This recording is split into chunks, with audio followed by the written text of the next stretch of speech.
Good day, beautiful people, and welcome back to Life Treasures and Golden Moments. This is Natalie Silva. It's always good to be with you, and here we are in the month of February. Tomorrow will be Valentine's Day, the time of year when we can share how we feel about our friends and family and share our love, and to really let them know how special they are to you. And I've been thinking about family and friends all day today. And I was thinking about my mom who passed several years ago and how she touched our lives as little children. So today, the story that I'm going to share with you is a story that she shared with my brother and I when we were young little children. And I hope you enjoy it. I don't think it has a title. It was just something that she told us, but I think you'll enjoy it.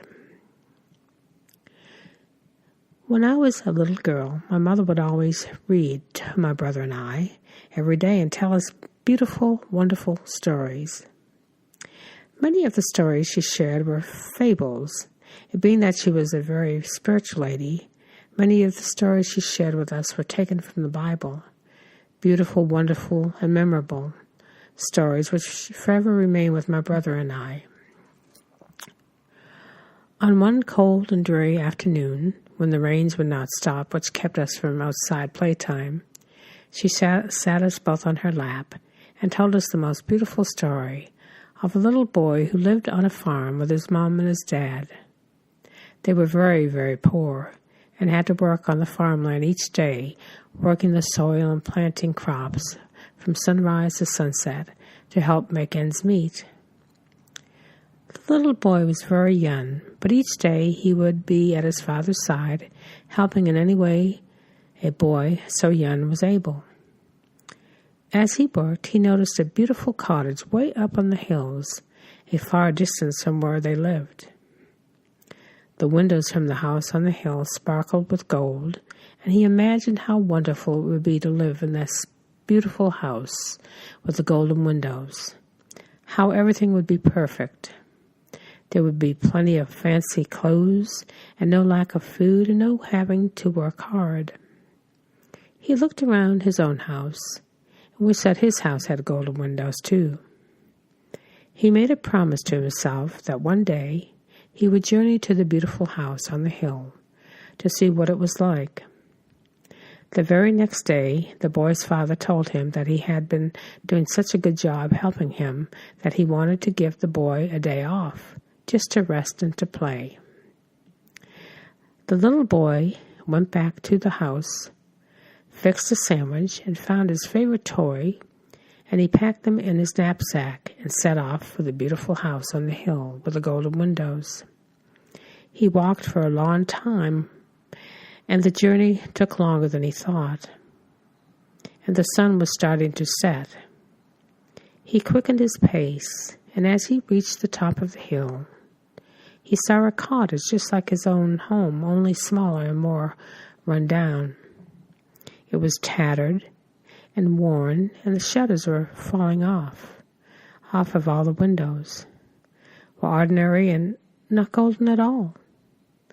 He was so let down from his discovery and tired from his walk.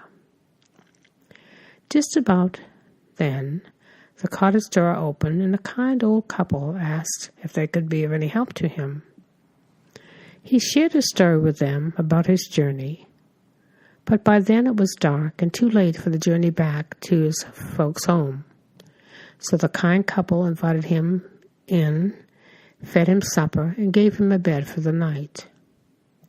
The next morning, the little boy woke up early and thanked the couple for their kindness and bid them a fond farewell, heading for his journey across the valley.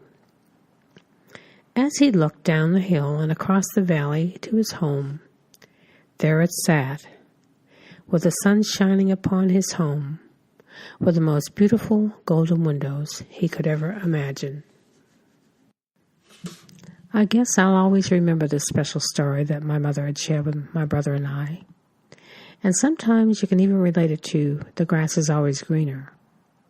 We all find ourselves in that place sometimes, thinking that someone is doing better than we are, or that we have more or they have more than we do.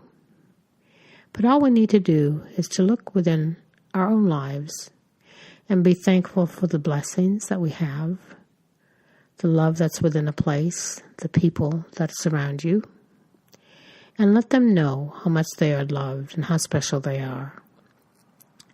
Because your home also has golden windows. All you need to do is look and be thankful for your blessings. This is Natalie Silva with Life Treasures and Golden Moments. Thank you for listening today. Wishing you all a very happy Valentine's Day and a beautiful week. Until next time, take care and may God bless.